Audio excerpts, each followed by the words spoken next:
thank you for coming out tonight. This is wonderful.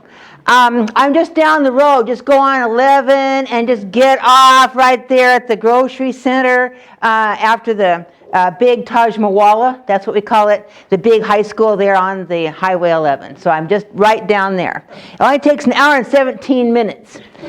We're glad that you're here, and my talk is going to be on Cherokee people here in the area and in Oconee County where I live. I've got a map here of the 24 lower towns in Oconee County. I have been to some of the sites.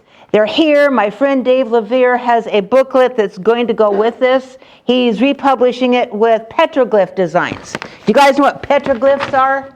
All right, they're rocks you leave alone. And you can look at them, and you don't cut them out and take them home with you. Because I've seen them. I've seen them in a rock shop before, and I knew they cut it out from somewhere, and then as soon as I said something, it disappeared. I don't know what happened to it. So you got to leave them alone. They tell ancient stories of respect. They tell a lot more than that. If I would take my cell phone here and go back in time and show somebody in the 1800s, they would think I was magic. They would call me names, you know, ride me out of town on a rail and all that good kind of stuff for being weird. And no, that can't happen. A lot of things that we learn as truth in history class aren't anymore. When science comes in and computers can tell you other things, you might want to update your thinking just a little bit. So I try to do that through story. Story is very important. I was asked, hey, do you need the computer and the overhead? No, I don't need that stuff because we get too used to that. And we need to hear the ancient stories again. And they're not myth, because myth has a modern connotation, made up, not true. Our stories are based in factual, scientific evidence, and we told stories around it so the kids would know what we were talking about. Then when the culture kind of crumbled, because other people, I call them invasive species, they come over, hey, almost all of us are, you know, in one form or another. But some of us married into some of the native people here, so we're all a part of each other now. In my talks, I don't want anybody thinking that anything that our ancestors did to each other a long time ago carries forward. What we need to do is work on how we treat each other right now. We're all a part of each other. We're here for a long time. We're going to be here for a longer time because we're going to make the climate better, you know, and ride through these storms and everything else that's oppressing us. The Cherokee people knew how to do that a long time ago. We didn't live near the ocean. And that's a long story about the Oconee. And the Oconee is a giant monster, and it fell down as a little drop of nothing. And the mom didn't want it, the sun. And the dad didn't want it, the moon. And he was mad because nobody wanted him. And so he had to grow himself, and he had to eat little worms, and he ate something else, and he was mad about it. And then he ate bigger animals, and he got bigger than the biggest trees. And he ate elk, and elk antlers sprouted out of his head. And he had eyes that looked at you like big headlights. But they didn't have headlights back in the day. Big lights, and it would attract you, and he'd chew you to pieces with his sharp, shiny teeth. Oh, it's a scary story. Hey, I'm glad you guys are old enough to listen to scary stories, and it's in the daytime, you know. We told our kids there are sacred spaces. You don't have to know everything in the world. Go ahead and put your hairy toe over that line where we told them we wouldn't let the kids go. And we can't get you back all the time. There is a time for kids to break away from the family, like a little bird has to have a little peck thing on it, and if it doesn't peck its own way out of its own egg, it doesn't survive. Okay, there's a time for that, but we want to give you a time when things were different, and you would call it magic. What we knew then, the scientists are just finding out now.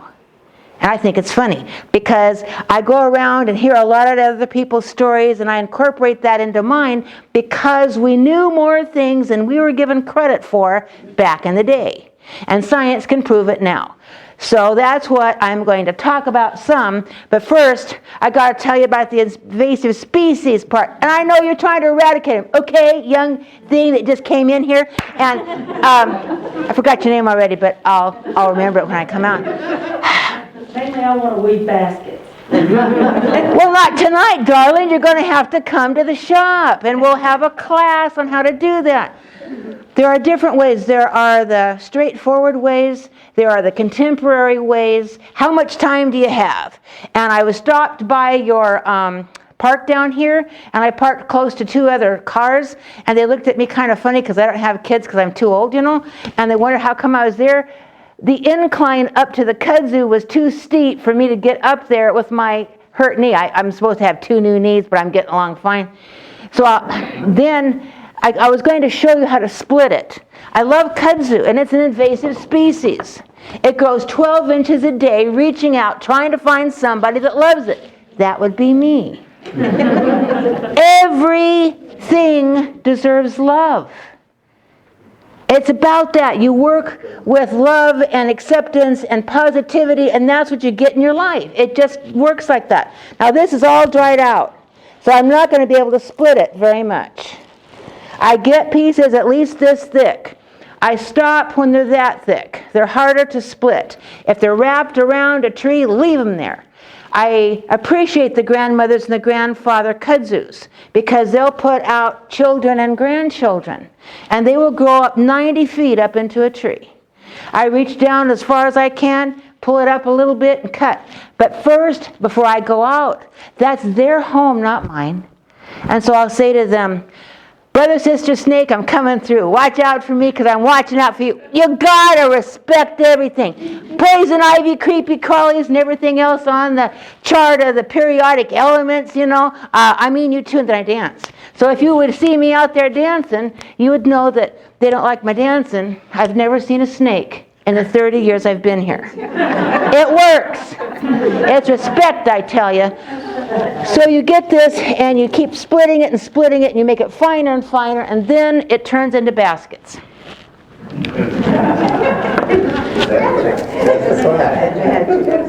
This is a basket for your head. It's called a hat. I made it for a company down in Athens, Georgia, because first they asked for a visor. They asked for a visor. Well, this is my idea of a visor. Oh no, it's got to be fashionable. So that's why I made the other one. Then they said, well, what can you do with kudzu making a basket? Okay, like this. But that takes at least 3 hours when you know what you're doing. So for a first class, you could get almost this much done. They did. And then we can talk about handles. It's the same coiling technique that my gullah friends do, but with different materials. Once you know how to coil, you can coil anything. I worked on pine needle baskets. I work with my Catawba friends down there in Rock Hill. I'm going there tomorrow for the weekend at the Native American Studies Center because I've got a Catawba apprentice, and he's a fine young man. So I gave him an assignment already. You got to do something free form. Free form? I know how to make turtles. That's good. You keep making turtles, and I'll put yours in here, and I make the Cherokee basket. You make the Catawba turtle. It's a 2-nation basket. And we have 2-nation bowls. We started that about 30 years ago with my friend. This is random free form. What does it hold? Your imagination. It's not a watertight basket, all right? And everybody asks that. You got to sew them closer together. I come from Washington State 30 years ago. That's how long I've been here. I wanted to find out about my Cherokee heritage, so I thought I'd come home. 30 years down the road, some of the good old people up there in Cherokee said, hey, you're light. You're too light to be anything, so you're not. Show us your ancestry. I told them that I didn't have enough ancestry to count. And what does that mean? It means in the United States, if a full-blood native person marries into the white nation, their kids are 1/2 Cherokee. If the 1/2 Cherokee kid marries into the black nation, their kids are 1/4. Pretty soon, we have no Indians. It is a form of cultural genocide, and it's not a good thing. So I disagree with some of the things that the United States government is doing, and I will stand for that until it's changed. And I'm not going to fight anybody for anything. I don't believe in fighting. We've gotten into a rut here to where we fight for peace and we fight for breast cancer and we fight for everything. Why? Why can't we stand for that? Why can't we work towards that? It gives a different feeling, just like asking permission before you go into a snake's house. Long time ago, we would make masks like this. Now, they don't have any of these up in Cherokee because I don't live up there. I live down where the lower towns are. We tried to chase people away a long time ago. We tried to make it kind of funny. It might not be funny now, but it worked for a while and then it didn't. Why can't we still make these to honor the way it was and who we need to respect now? The story of this one, and I'll get back to the Uktena, because I don't talk in ABC order, ever. Native people speak in round circles, kind of like throwing a rock into the middle and then we go from there, and hopefully I'll get back to that rock center. This is a story of the Shawano Medicine Man, and Shawano now would be Shawnee. Apparently we didn't like each other a long time ago. Imagine that. They're fine now. I haven't met any, but I'm sure I would like to. The Shawnee man was a medicine person, and we had captured him. Back in the day, we did awful things to each other. We burned them up. And that was supposed to be honorable. Some of the things and some of the traditions don't need to come back, all right? But I'm just telling you. So he said, well, instead of burning me up, let me go take out the Uktena for you. And we laughed at him because the Cherokee didn't know how to kill the Uktena that I was telling you about before. It was a monstrous thing. And you couldn't even look at it because you'd die. He knew how to do it. So he went all over the Carolinas and Georgia. And he went into Tennessee area. And he knew by the smell where the Uktena was. And he knew he couldn't look at it. So he came down and he made a circle of pine needles and pine cones is what he did. And he had his 7 arrows of 7 different woods for 7 different reasons. And he was shooting at the 7th ring underneath the Uktena's neck that was bright like a rainbow. And he couldn't shoot through after he lit it on fire, and he called the Uktena down, and the Uktena would try to get through this protection he had around him, and he couldn't do it. This guy had power that we don't understand today. He shot the Uktena with his last arrow, and the Uktena dies, and the black blood makes a pool where I've talked to some of my Cherokee friends, and they dyed their splints of oak in that pool. But they didn't show me where it was. That's what they said, and that was 30 years ago when some of them still knew some of the old stories. So after that, the medicine person goes back into town, and he says, now let me live with you because my people are going to call me a traitor. And they said, no, you're ugly. And he didn't know why he was ugly. Does going to the military and fighting for the people make you ugly?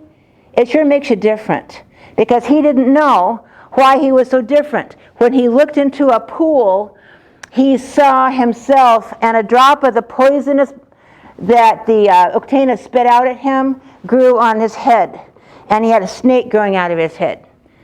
But he also had the crystal that the Uktena had, and he healed people with the crystal, so he had to stay there, and it was buried somewhere. I'm not sure. It could have been in the area. If you'll read Mooney, and that guy was very young, and he lived with the Cherokee for 3 years and thought he knew everything. He didn't, because he put other people's stories on top of ours and said, that doesn't belong, it's too long, I don't agree with that. And he mixed it all up. There's still some parts of the old stories there because the elders told me so. Do the elders live up there? No. Some of them are old enough, but I'm learning with the ones who are in their 80s, and they were 90s 10 years ago or more when I studied with them. They kept these stories written down. We've had our written language for what we say is 10,000 years. Ha! How can that happen? Sequoia only made... Oh, really? There's the other side of that story. No, we had the symbols, we carved them on trees, and early settlers who wrote the books, because historians only read them because it's written down, you know. Therefore it's true. They had these symbols on the trees, and they called it devil writing. If you don't know what something is, don't go to the evil department. You know, there are other explanations. Talk to the people. Find a common ground somewhere without putting an overview on top of who you think they are, because we come in all different shades and all different measures of understanding. So that's what this mask represents. Some people come back from the military and they need extra help. And that's when we would have a pipe ceremony with them. You can't go home until you put war down and bury it. Some of our people still do that. My son is in Mogadishu. And the other day he said, "Hey, Mom, we've been pretty busy." That means something. And then I heard on television about Osama bin Laden's son being killed. Okay. My son is over there with 100 Navy SEALs, and he's a physician assistant. So I can't say that anywhere near a cell phone, so I turn mine off. Hope yours are too, because you never know who's listening.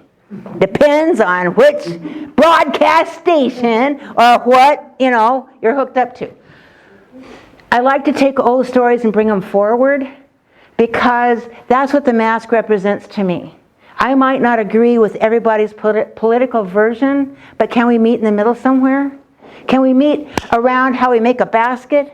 How we sew it together? The thing that I love is having people united on 4 different fronts. A long, long time ago, everybody had to build shelters. They had to fix their own food and find it. They had to have clothing, and they had to have food, water, shelter. What else? Yeah, thank you very much. Fire, because if you didn't have fire, you can't cook your food. That reminds me of the first story that the Cherokees tell. We have lots of creation stories, but the first one is important to me because I'm older now. And I limp a bit, you know? And I might have to get bionic. That's all right. Long time ago, the animals knew, and the Cherokee too, that we come from the stars. That's not what you're told. The elders say it's time to tell the star stories again. We came from a different planet, and we got here and we were naked, but not afraid, because we didn't know about that show yet. And we were just sitting there, and we didn't know how to take care of ourselves. And the animals said, "Oh, we were put here first to help the 2-leggeds out." And the animals said, "Well, Nasawi," and he is the west wind messenger. He's the one that flashes the lightning out of his eyes. His twin brothers, Usawi for the south.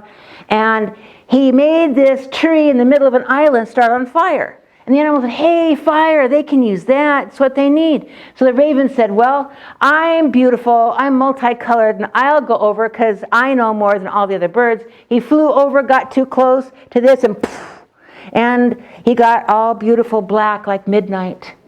And if you look close at a raven today, you'll see that the shiny colors are underneath his feathers to this day. So he wasn't going to go anymore, but he tried. A couple of owls were snowy white, and they got over too close to the tree, and the smudges from the smoke made them back off too. A couple of snakes, beautiful colors, swim on the water, and they get over there. They too get too close, and they're the color of midnight. So maybe they blend in better so we don't hurt them as much. They were warriors too. And then over in a corner, the animals are, you know, fighting and arguing. We're not going to help those people. You know, they're just ugly anyway, and they don't look like us. And a little voice in the corner says, "I'll help them." And they said, "Grandma Spider, you can't help anybody. Your legs are all ugly, and you got 8 of them, and your eyes are googly, and you're little, and you never talk, except for we can hear you now." And she said, "Yes. And I can take my spider silk, and I can spin and coil a basket. I'm going to put it on my back. I'm going to go over there and get the coal. And she did it. She got a little tiny coal and she put it in her Kevlar-like basket. And she brings fire to the people. So we honor Grandmother Spider to this day. Hey, now my Potter friends are going to say, well, we don't believe that because a basket would burn up. It had to be a pot. So we go back and forth. Who's telling the story? I am. They can tell it their way. Baskets are important to me because they hold all kinds of knowledge. You can turn the kudzu, why would I use kudzu? Because it's here. Why would you laugh at something that grows so quickly? You've got to turn and look at other cultures. So I went to Japan, and they honor and respect kudzu, and they turn it into cloth. I'll have to go get it later. It's out in the car. I'm taking it with me tomorrow. They turn it into cloth. They make beautiful clothes, and they use it all the time so it doesn't grow up in their trees. That's what we need to do. So I'm looking for kudzu converts. And I can show you how to use it, and we'll turn it into a basket, or we can eat it. And you can eat the little tiny leaves because the big ones are too hairy. They have too much, fight. Yeah, I don't want to. Just take the little. All right, you've got to be a true blue Southerner because I saw a frown on your. I'm not going to eat that. Look, let me tell you. The little tiny ones you take and you let them dry out in your house, crush them up into a powder, put it in soups or sauces, and it has more protein in it than alfalfa. It's good for you. And you can't taste it because it'll blend in with whatever you put it with. Kind of like tofu, only different. You can eat the 12-inch growth, snap it off like a green bean because it's a legume, chop it up and stir fry it. A little bit of meat. And it tastes really good. The blossoms are still out there, but by about the they should be starting to die now. They bloom at the bottom, then the middle, then the top. It smells like grape Kool-Aid. How many of you knew that kudzu bloomed? Raise your hands. Hey, some of you did. All right. You're environmental enthusiasts then. That's good because a lot of people don't know. You can turn that and make it into jelly. Some people make it into wine, and if you don't drink wine, I apologize. Then you can put your bees out in the kudzu, and they will make purple honey. And it's got all the vitamins and nutrients and minerals that you could ever imagine. And if you're a beekeeper, then you're going to have to take your plain honey home because the kudzu honey always wins. This brings me to the point where I'm going to tell you about other invasive species. There is something that grows in the field, and it's called broom sedge. How many of you know what broom sedge is? Okay, it means you need more lime, if I'm correct. If you put more lime, you don't get the broom sedge. Well, this is kind of like broom sedge, but it's not. And it's not finished. It's rye straw. And rye gives you black bread, and that's where the Germans came, where Walhalla is now, or a little bit, away from there at Oconee town. We need to bring back the cultures that really did things with food. How to grow it, how to get the rye to the market, because I've got a friend who's going to grow it right now, if I get that market established. This is a bee skep, or it will be, and it's supposed to be bigger. Like this, it'll be like an upside down bell. You put 2 sticks in there, and you introduce a queen bee, and she makes honey in there. In Oconee County, we can have bee skeps, because in some places it's illegal.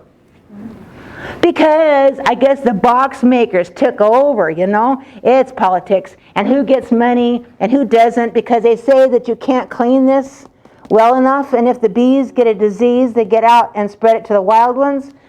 Well, if your bees get a disease, they get out of the boxes and spread it too. So I'm bringing some of these back just because the basket makers back in the day had their own guild that made the bee skeps.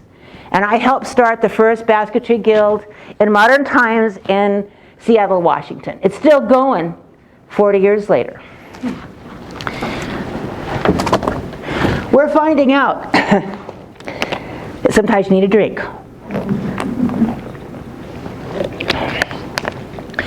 I notice now that I'm as old as my mentors were in the basket guild that we started. And they'd worked with Native people in the Northwest Coast, and I was a bright young 20-something, and I went to Mukilteo, and that's on Whidbey Island out there, if you know anything about that. That's where my friends were that were having this meeting, 6 of them. And I said, hey, how about a 7th? Because Cherokee's like 7. 6 means something else. And I went out there, and I was so awed with what I saw.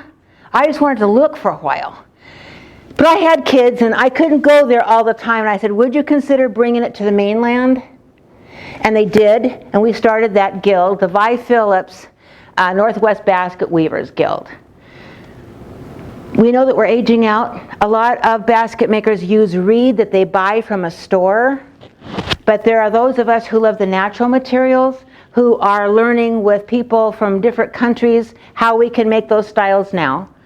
And we're having International Kids Weaving Day next year, June 27. So if you're interested, let me know, because I'm going to have one of those courses at the Gateway Art Center in Westminster, and we're going to have one kid and a parent come, and we're going to make random freeform.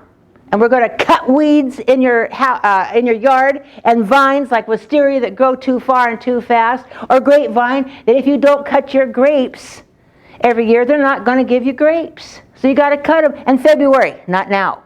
They will die. They will bleed to death. So be careful. Everything has a life, essence, and a time and a place and growing conditions that are good for them. So we need to respect that and at least YouTube it. And then before you cut anything, before you plant stuff, you need to know what their needs are. Now I know that the needs of kids in schools are to hear stories again. Told stories, not read from a book, but orally, like this. So if you're a parent or a grandparent, please take your favorite book. It doesn't matter if you know it word for word, just tell it. Put it down and tell. Tell them the story of your life. What it was like back in the day stories. What it's like now. The kids have it pretty good, really. They just don't know what we didn't have. Mom's 85. She told me of a time when they couldn't get tires for the car in the Second World War. And they had to put it up on blocks, and they didn't have anything else to get to town, but a neighbor helped them out because they had a wagon and a horse, and they took them to town, they got groceries, and came home. We need to go back to helping each other again and finding out who our neighbors are. Hey, even if they're old blisters, they've got to have some redeeming quality somewhere. And we need to be able to help each other out so we can share with each other. Oh, you got some in your neighborhood too? My neighbor just put 2 cats on the front lawn, and Mom found them. Mom's got a little bit of dementia, all right? And so she's looking like this, and she's kind of hiding something behind her, and her burl, the dog's on a leash, and she comes in, and it's raining hard, and I'm on the phone. I go, Mom, what are you doing? And she brings some dog food with milk out to the, oh, no. And so I said, excuse me, I got to go. And she brought these 2 little kitties in the house. And now we've got 2 cats and a dog. And we can't give them up because they like Mom. And they like me. So I wrote her a list on what to do when I'm gone. And the girls are checking on her. Everybody deserves a place and a home. I wasn't going to turn them into the pound. So all kinds of stories contribute to this ever-increasing circle that we're trying to make together. After you eat the kudzu, oh, I forgot to tell you about the roots. Now, I'm from the north. I say roots. The roots could be 400 pounds big. I've dug them up to where they're about 30 pounds, and now my friends will put them in a chipper shredder, and then they get all of it really fine, and you pour water on it, and you get the starch out of the roots, and then that forms into a cake after you take all the water off. It helps prevent alcoholism. Harvard Medical University found that out, not me. It will help give you abundant energy. You see, I've got lots of energy. I started walking 2 miles a day, on my hurt knees. And I said to my son Jeremiah, hey, Jeremiah, can I hurt my knees anymore by walking? He goes, no, Mom, because you got to go for the 5K, your biscuits are burning run. And that's our family 5K to celebrate when he comes home, after he's had a month back with his family again. And so I didn't think I could do it, but I'm down 20 pounds, up to 2 miles a day, and I'm going to work up to 3.1 miles, because I got a friend that walks with me. We've got to stay healthy in order to keep the stories going for the next generation. I want to stay here a long time. So I go out in my barn and I make paper out of the kudzu leaves. You don't have to get the bark off like they do in other countries. Figure out a different way. I like these. I had to put clothes on this one. She's wild woman of the woods out there. Well, we're in the South. I'm trying to be proper here. She's a totem pole, for heaven's sakes. And she's actually a spirit that represents the wildness of the woods and the forest. And if you'll talk to her the night before you go out and get the roots to make a root basket, that was one of the first ones I made, then you'll find the straight ones. If you know where the nurse slugs are, the nurse slugs that have fallen down and are starting to become the soil feed the roots of the other trees. They have a community. They speak to each other. They have a language and a heartbeat. Boom. And it's very slow. You have to wait a long time. I don't know. I'm going to have to talk to the ecologist about how fast a tree's heart beats. But that's Wild Woman of the Woods. This one is She Likes Stealing Horses. Women can be warriors too, and back in the day it was a good thing to steal the horses because they're the ones that stole them from you. So when people came over and we got shot for stealing horses, we didn't understand that at all. So sometimes there is a cultural clash, and you've got to use a little bit of humor now so we can kind of wonder where the middle ground is. This one is She Who Watches. She's a beautiful big petroglyph down by the Dalles before you go over into Oregon. In the eastern part of Washington, that is wheat country. It's desert. I was born in the desert in Yakima, so I know her. And this tells of the time when women had the last say. Some of the women who are in their 40s, they don't have stories like this to tell. And they're asking me, because I'm kind of old, what are the stories? And I say, the first story I need you to learn is, if you have the last say, you better be careful about what you're saying. And we have to talk to them now. Well, we used to take them once they weren't a girl anymore, and they would go to the Moon Lodge, and they'd hang out with us old ladies, and we would tell them story after story about how to behave, because women can make or break a home. We've got to be careful. We don't want the men scared. And if we don't know what we're doing, some of my men friends are. So we're trying to recreate some of what we used to do back in the day to what we're doing now in our earth skills communities, and there are many. This is a petroglyph. It's a symbol for medicine woman. And men and women both had medicine. This is my petroglyphs from North and South Carolina.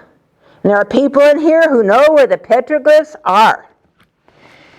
There's a beautiful book by Tommy Charles. It's called Rock Art, and he has it in Oconee and Pickens counties and maybe some more. These are small ones I've made, and they have the story on the back, so you can look at those later.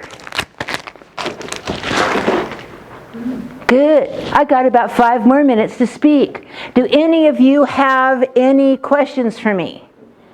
I'm going to open it to questions, and then I'll end with a story about the Octana and maybe about the spider. Yes? When are you going to have basket class? Oh, really? Well, I will give you a shameless commercial right now.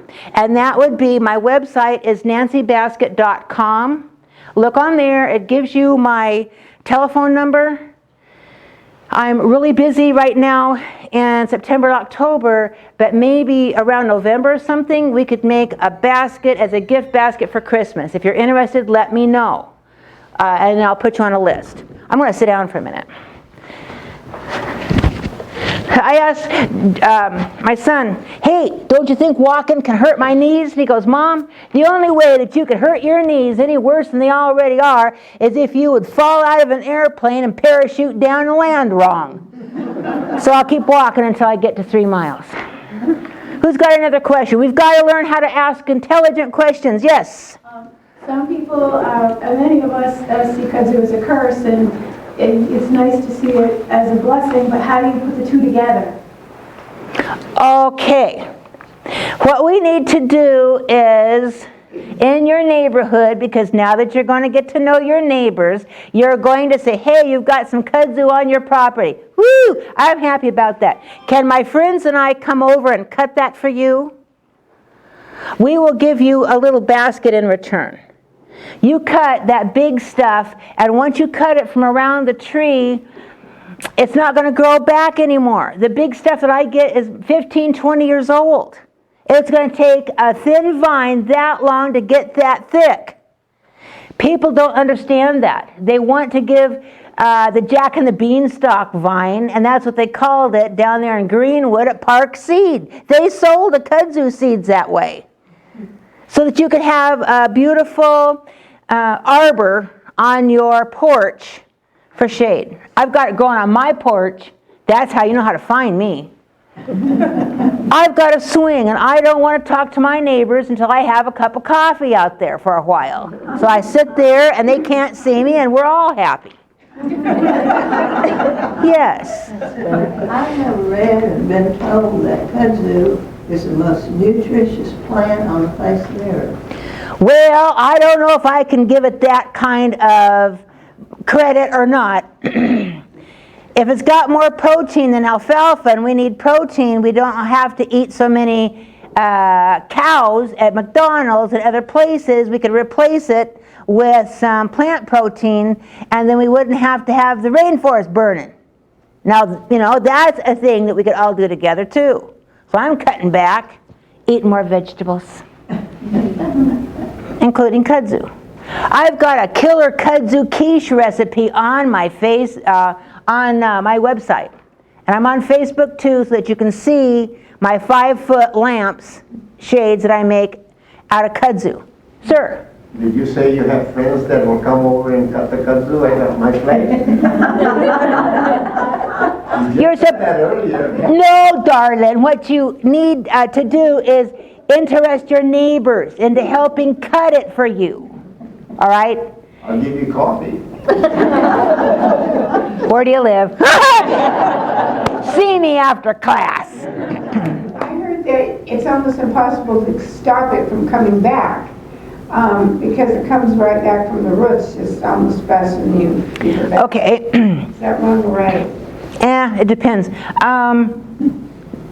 Kudzu doesn't germinate well from our seeds. That beautiful spiky, grape-smelling blossom produces a thin, hairy bean seed. There's only been 2 times that a bird deposited the seeds, and they actually grew in my acre in 21 years. It doesn't germinate well. It does crawl, and it puts down little runners, and then it gets these great big tubers on it like sweet potatoes. Please don't use Roundup. What you can do is you just find where the root crown is. I've got it in my backyard. It's climbing up in a ravine. It'll climb over my fence if I don't tend it regularly. It's lonesome for company. Nobody talks to it. And so I go out there and I say, excuse me, please, but I'm going to cut the green vines off. I'm going to bind you together, put you in my rain barrel, and ferment you. You're going to be cloth. I've got a loom. I'm making kudzu cloth now. That's one thing that we can do with it. When you cut it, it's going to have a crown. If you cut it off and you put a gallon jar on that crown, the heat heats that and kills it, and it can't grow up.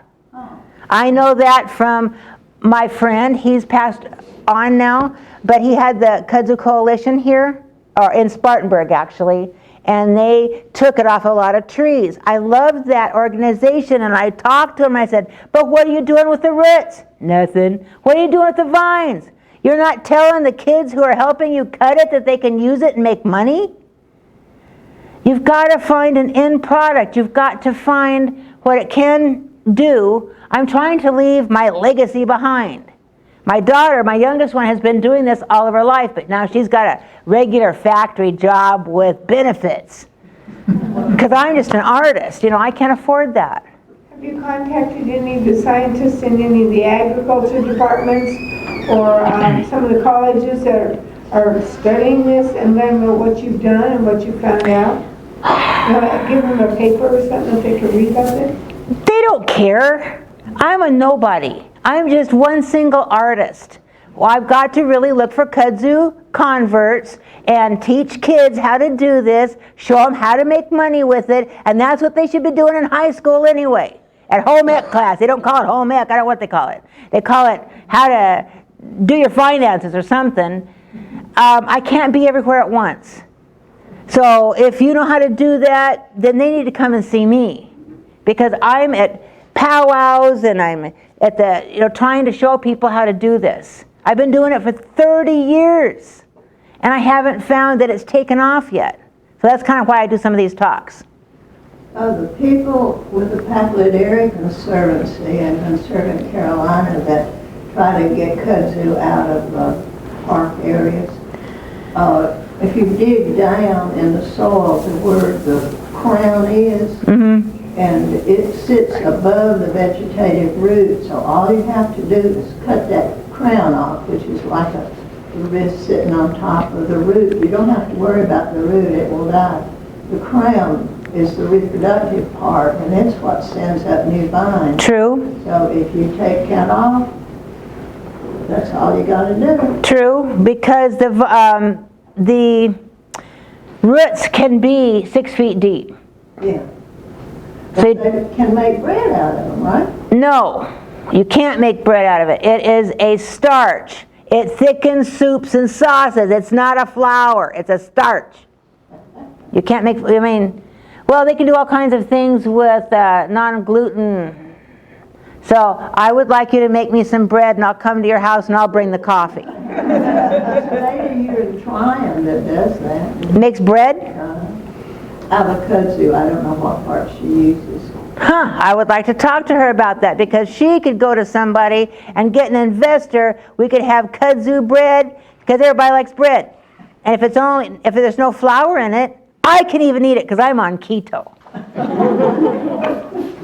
Who's got another question? Nobody has a question? Yes. Do you spin the fermented matter? You were talking about the grain that you put in. Oh, that. It's stinky. It's so stinky nobody wants to get near it. And don't leave your window up even though it's going to be 50 degrees out tonight, because that stuff would still smell. I take that water is alkaline, and I put it on my garden, and it's good fertilizer. So that's not how you go about making the cloth. You said you want. Yes, you put the vines in there first. Thank you for asking. And then after 2 weeks, I take them out, I take the binding off, and I squirt them with a nozzle, hard, and then that gets all the green off, and it's just white, and some of it's thicker, so you could use that for shades, and some of it is thinner, and the thin stuff is what you use for cloth. I tie it end to end after I split it thin, and I went to Japan and learned the knot. It is not a weaver's knot. And I said, hey, to my friend, because I was making them laugh because they're very serious over there. I'm not. And I said, hey, is this not family? Is it a secret? She goes, no, you can show it to people. And you just go like this and tie it together, and there you go. So my cloth is going to be very textural. That's okay. I don't have 70 years experience like she does. But that's how you do it. You're going to have to come. If you're a weaver, then let the weavers take that part. Let the cooks take the cooking part. Let us parcel this out so that we can use things again. And then we don't want to eradicate it, but we do want to respect it. Yes? How do you show kids to make money? I spend thousands of dollars killing it. How do you show kids? Oh, honey, you're just doing it wrong. Let me tell you. You go to schools and you start telling them some stories and you show them how to make a basket out of it. I make them split their own kudzu vines. I go out and get it. I was just in Kingston, Tennessee. We worked with 7 classes in 6 hours, 1 hour a day, and they had to split the 7th class, and so there was 30 kids in that 2 classes. They all made kudzu baskets that held jelly beans. I get paid quite well for teaching at school. Have for 30 years. With a weed that nobody else wants, and nobody else is going to take it away. One writer said, well, why would you use something that's so invasive? Because then, once it becomes popular, then everybody will want to grow it. I go, what? Well, that was too convoluted for me to even consider. So, start classes. But first you have to take a class, all right? Do you want to make fashion statements? Do you want to make clothes? There's something here for everybody.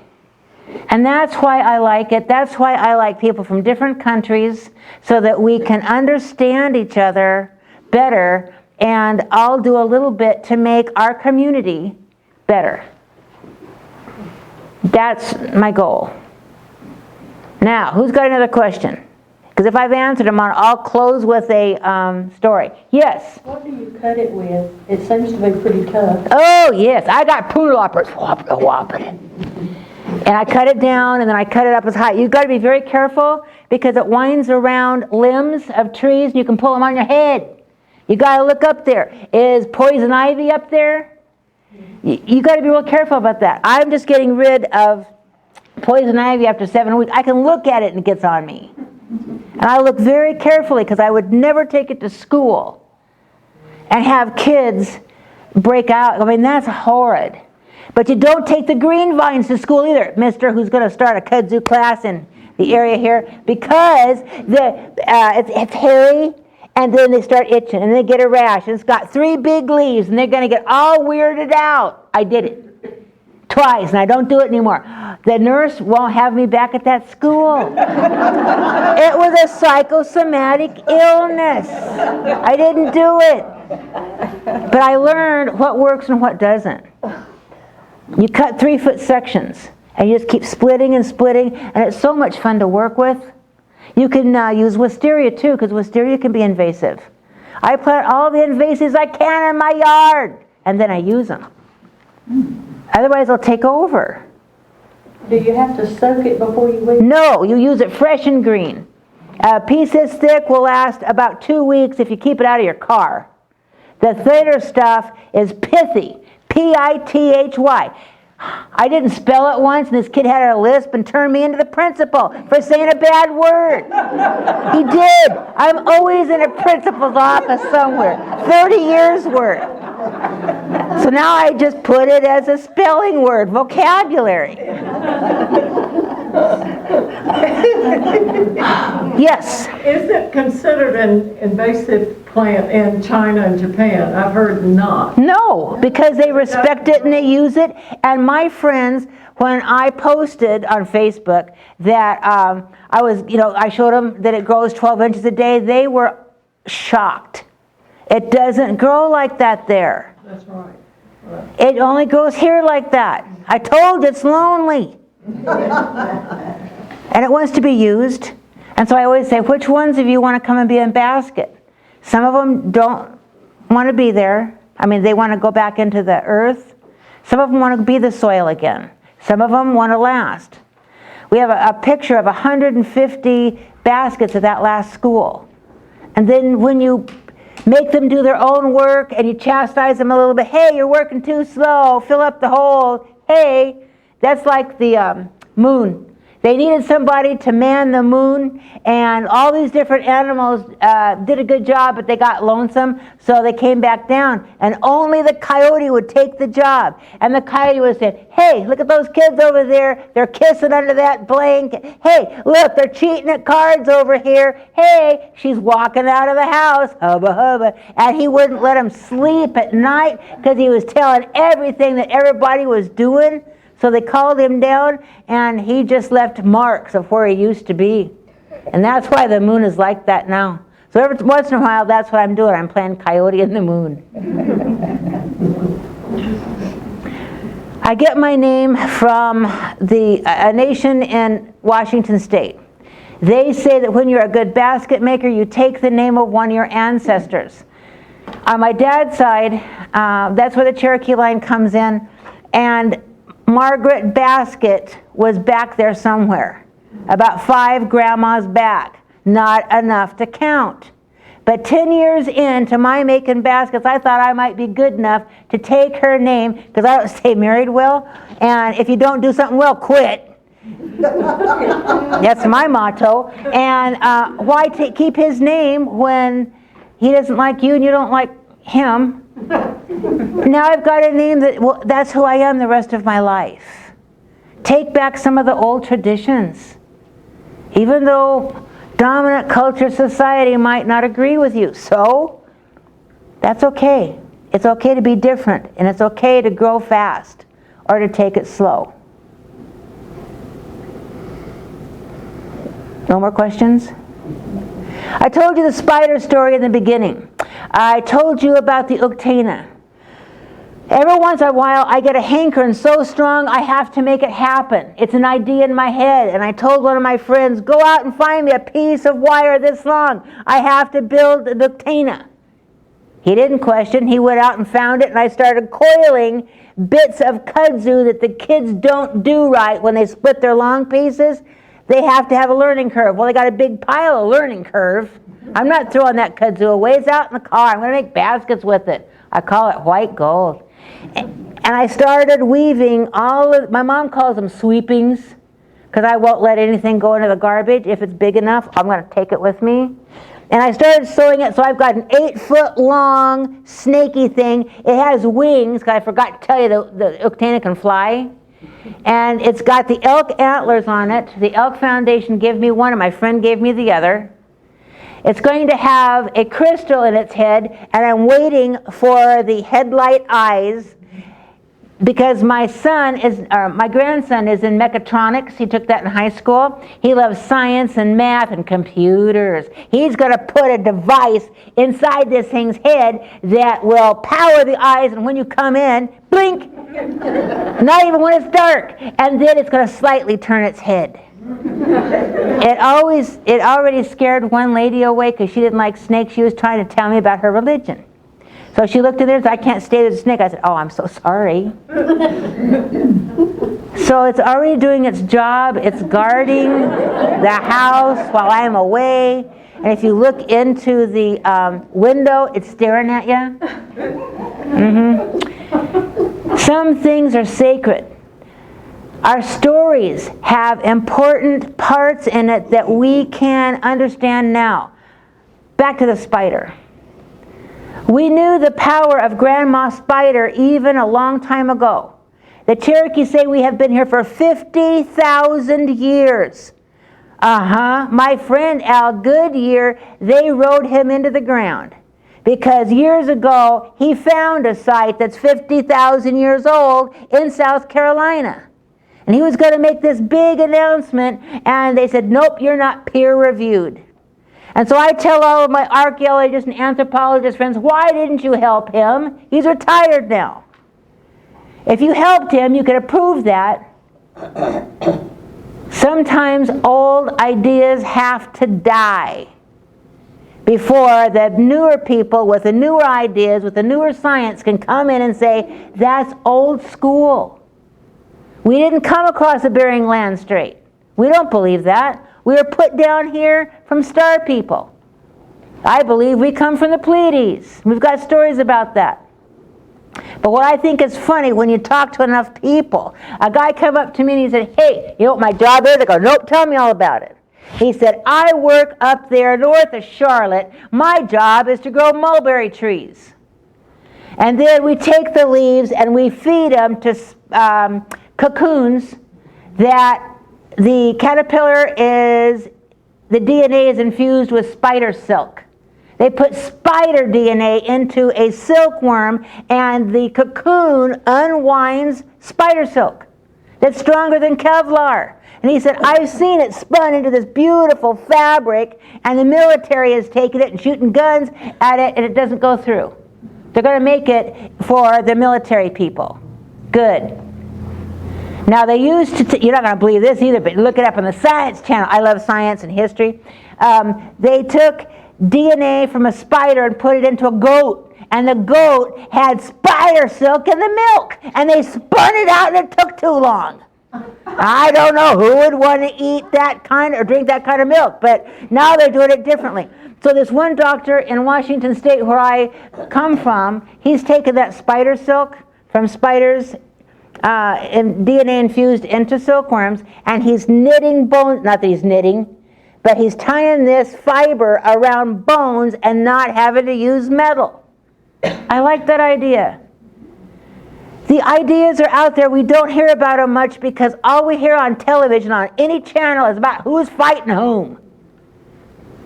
We need to get down to the heart of the matter and know that the spider is even in the cosmos.